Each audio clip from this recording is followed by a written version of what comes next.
सो OMG ने सभी को परेशान कर रखा है एंड रिसेंटली काफ़ी सारे कमेंट्स आ रहे हैं OMG को लेके कि क्या किया जाए, क्या ये वापस से 800 900 हज़ार रुपये तक पहुंचेगा या फिर नहीं, और क्या ये और नीचे आ सकता है या फिर नहीं। सो इस वीडियो में हम लोग टेक्निकल एनालिसिस करके ये देखने वाले हैं कि क्या इसके नीचे आने के चांसेस हैं या फिर नहीं, और अगर ये नीचे आ सकता है तो और कितना नीचे आ सकता है, एंड अकॉर्डिंगली अगर अभी आपने खरीद रखा है तो क्या इसे होल्ड करना बेटर है या फिर सेल कर देना बेटर है। ठीक है।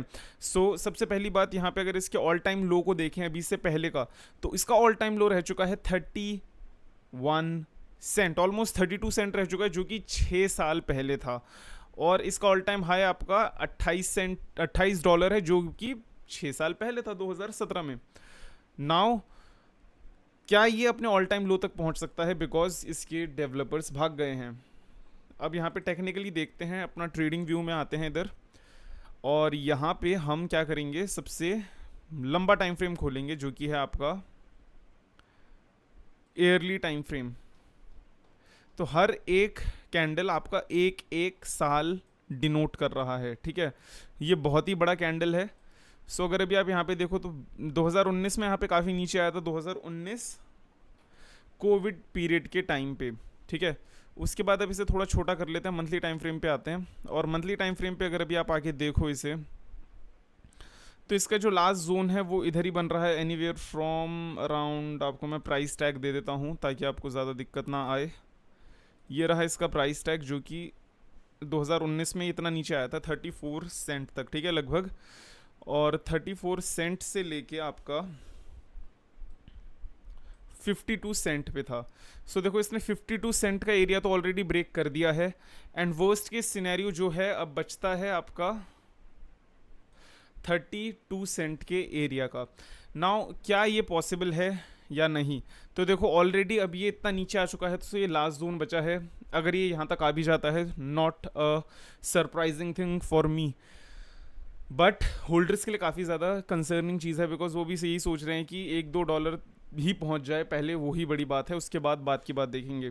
एंड कंसिडरिंग द फैक्ट कि $1-2 पहुंचेगा या नहीं पहुंचेगा, एग्जैक्ट इसका $1.03 पे काफ़ी तगड़ा एरिया है, जहाँ तक ये इसे $1.03 से अगर ये ऊपर आ जाता है तो फिर ये काफ़ी ज़्यादा बैक इन द गेम वाले सिचुएशन में आ जाएगा। अगर $1.03 से ऊपर आ जाता है तो फिर हमारा जो नेक्स्ट टारगेट रहने वाला है, मेजर एरिया, वो रहने वाला है $1.60 के अराउंड। अब हमारे पास दो सिचुएशन आ जाती हैं, क्या ये नीचे जाएगा, नीचे जाएगा तो 32 सेंट तक का एरिया है, ऊपर जाएगा तो $1.03, एंड अगर उससे क्रॉस कर दिया तो फिर $1.60। वंस दिस इज ब्रोकन, फिर काफ़ी ज़्यादा फिर एक बुलिश मोमेंटम होता है, वो देख सकते हैं। फिर उसके बाद अगर अभी हम ये देखें कि क्या इसको ऑल टाइम हाई तक पहुंचने में कोई इशू आएगा या नहीं आएगा, या पहुंचेगा भी या नहीं पहुंचेगा ऑल टाइम हाई तक, तो देखो सबसे पहले हम अपना फेव रिट्रेसमेंट लेते हैं, एंड उसके बाद अगर अभी देखें यहाँ पे, तो जिस एरिया में से सबसे ज़्यादा इशू आने वाला है वो रहने वाला है आपका अराउंड $10 पे। एंड मोस्ट लाइकली जिस तरीके से भी हम देखें यहाँ पे, हमेशा से इसका यही सीन रहा है। पिछला जो ऑल टाइम जो बुल रैली रही थी उस पर $28 तक पहुँचा था ये, एंड आपका लगभग 50% 6.1 के जोन तक ही आया था। प्रीवियस इसका ऑल टाइम है $28 का है। ठीक है, $28 एंड समथिंग। उसी हिसाब से अगर अभी हम कंसिडर करें, तो अभी जो नेक्स्ट बुल रैली आएगी उसमें जैसे जैसे क्या होता है, बहुत सारे नए नए क्रिप्टो करेंसी आते हैं, पैसे लिमिटेड होते हैं, और हर कोई क्रिप्टो करेंसी बहुत ही ज़्यादा टॉप पे नहीं जा पाता।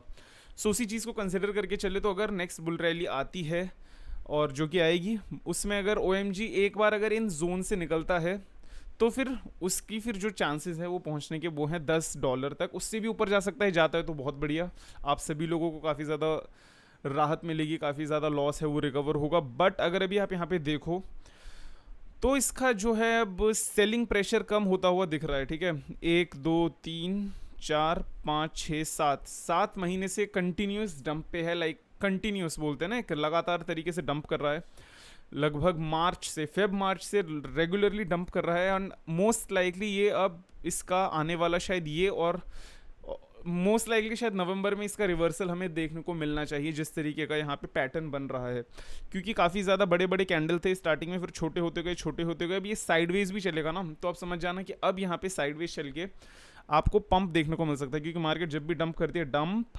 Sideways and then move to the upside. So अब क्या, तो देखो अब सिंपल बेसिक तरीके से अब देखो, अगर ये यहाँ पे स्टेबल होती है, साइडवेज चलती है, तो आपको पता चलेगा कि अब हमारा जो नेक्स्ट टारगेट है वो है $1 का। पंप होती है तो $1 टूटता है तो $1.60, एंड अगर उससे भी ऊपर जाते हैं तो एक काफ़ी स्ट्रॉन्ग एरिया है $2.45 का। अगर ये ब्रेक होता है तो यार फिर तो क्या ही कहने। बट अगर नीचे जाता है तो आपका नीचे का टारगेट है 32 सेंट का। 32 सेंट से अगर नीचे आता है तो फिर नो आइडिया कहाँ पे जाएगा। सो आज की वीडियो के लिए बस इतना ही। आई होप आपको वीडियो पसंद आई हो। लाइक करना, सब्सक्राइब करना और टेलीग्राम चैनल को ज़रूर से ज़रूर ज्वाइन करना, बिकॉज वहाँ पे मैं रेगुलरली अपडेट दे रहा हूँ। सो मेक श्योर करना आप वहाँ पे अपडेटेड रहो। Till then take care of yourself, make profit and see you.